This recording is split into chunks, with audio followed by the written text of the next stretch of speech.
Has this happened to your guitar? If it hasn't happened yet, it will. So in this video, I'm going to show you how to fix it. Yep, it's a really common problem. Strap buttons do come undone.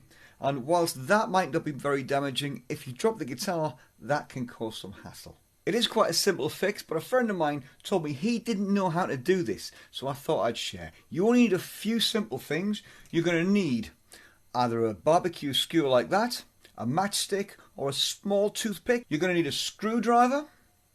This one's a Phillips because that's what my strap button is. You'll need some wood glue. You'll need an electric drill.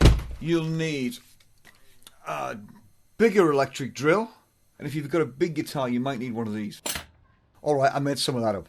But you will need these things. As far as the cocktail skewers, the matches are concerned, get wooden ones, but you don't need 1963 vintage tonewood ones. It won't affect the tone of your guitar. Trust me. So this is really easy. Dab a little bit of glue on a bit of paper. You will not need much.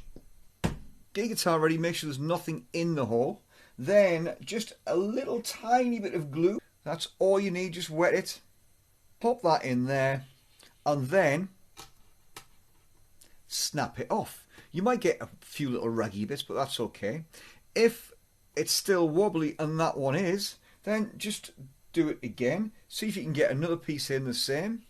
If you can't and you've got a cocktail skewer like this one, mine's got a pointy end on, so I'm going to use the pointy end. Again, dip it in glue, shove it in there, nice and firm, snap it off, and if you've got glue on your guitar, wipe it off. That's it.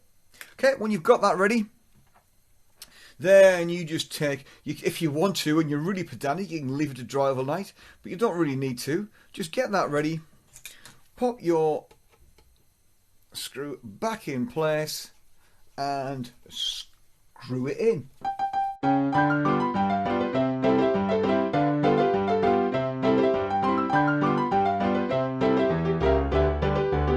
You will feel it just bite at the end of that when it gets tighter. That means you've nipped it up nice and neat and it's good. That's it. So that's fixed. Nobody's going to know. It won't devalue your guitar and you're going to struggle to get this wrong. So have a go. Let me know how you get on. Alright, cheers. Comments below and I'll see you in the next video.